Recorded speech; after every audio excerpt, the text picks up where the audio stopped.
Today, we are digging into a tiny, tiny creature that can cause a ridiculously huge amount of misery for pretty much anyone who loves being outdoors. You know the feeling, right? You have a fantastic day hiking or just hanging out in the park, and then a day later, boom, you're covered in these intensely itchy red welts, usually around your ankles or your waist. So what in the world is the microscopic monster behind all that agony?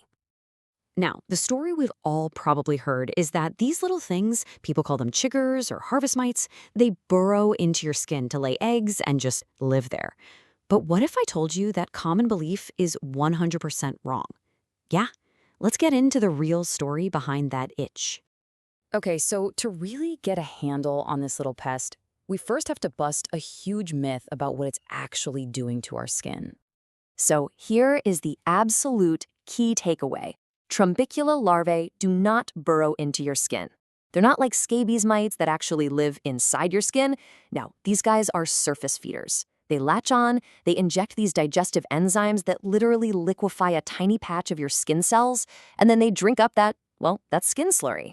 Once they're full, after a few days, they just fall off. The crazy itch that lasts for days, that's just your body having a massive allergic reaction to the enzymes they left behind. And that makes them a classic ectoparasite.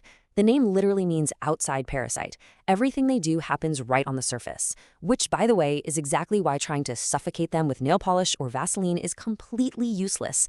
By the time you start itching, the mite is long gone.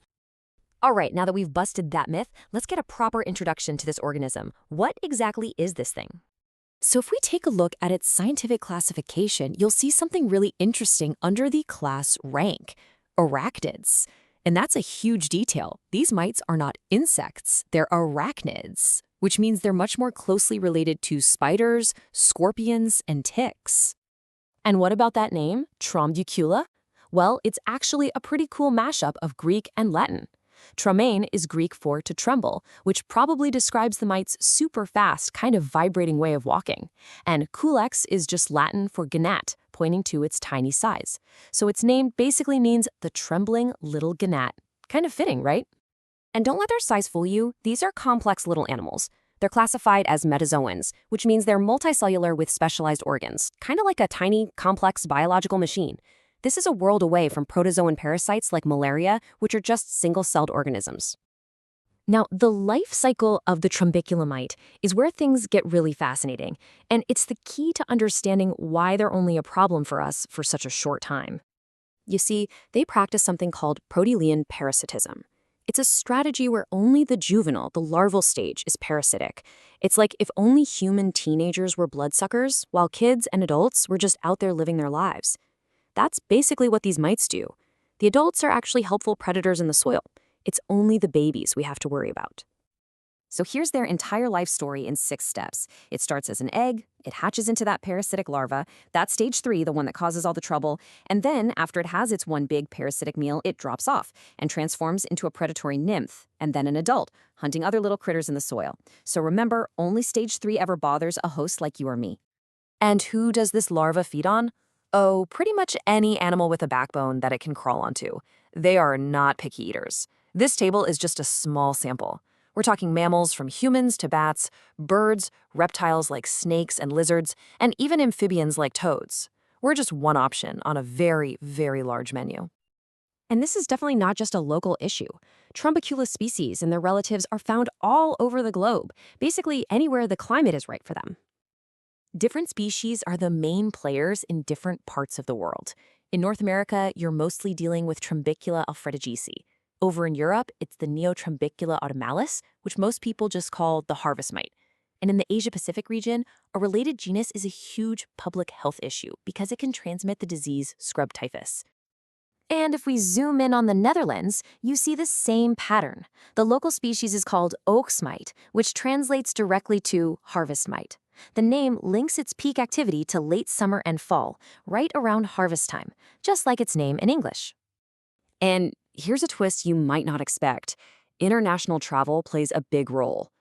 While the Netherlands has its own native harvest mites, a really significant number of cases that doctors see are actually import cases. We're talking about people who got bitten while they were on vacation in, say, the Mediterranean or the southern US, and they only start feeling that terrible itch after they get back home. So how does all this science actually help us in the real world? Let's talk about what's happening to your body and what you can do about it. Okay, this is the heart of the matter. When that little larva bites, it creates this hardened feeding tube called a stylostome, which is made from its own saliva mixed with your dissolved skin cells. The absolutely maddening itch that comes later is a delayed allergic reaction to the powerful enzymes that it injected through that tube. Getting a diagnosis is usually pretty simple. It's based on your story, that you were outdoors, and the pattern of the rash. So what about relief? Well, since the mite is already gone, treatment is all about managing that severe allergic reaction. Internationally, that usually means over-the-counter anti-itch creams, maybe some cold compresses, and antihistamines. In the Netherlands, a doctor might even prescribe a stronger topical corticosteroid to really calm down that inflammation. Of course, the absolute best treatment is just not getting bitten in the first place. Prevention is key. That means trying to avoid dense, low-lying vegetation where these mites like to hang out. Wear long sleeves, long pants, and really tuck your pants into your socks. And most importantly, use a good insect repellent with DEET or treat your clothes with permethrin. And our knowledge of where to be careful is always evolving. For example, just in 2024, scientists discovered new species that infest bats in Indonesia. It just goes to show we're still mapping out their world, which makes prevention an even more important global strategy. And this all leads to a final, pretty important question. As our climate continues to change and as human and animal habitats keep shifting and overlapping, the areas where these mites can live and thrive are getting bigger. So, what does the future hold for our relationship with this tiny but surprisingly powerful arachnid? We put this entire explainer together by doing a deep dive into the scientific and clinical research. If you want to check out the papers for yourself, we've compiled a full list of our sources in the Notebook LM document that's linked right in the description. Hey, if you learned something new today, do us a favor and subscribe to the channel for more explainers just like this one. We'd also love to hear from you. Let us know in the comments what complex topic you want us to tackle next. Thanks for watching.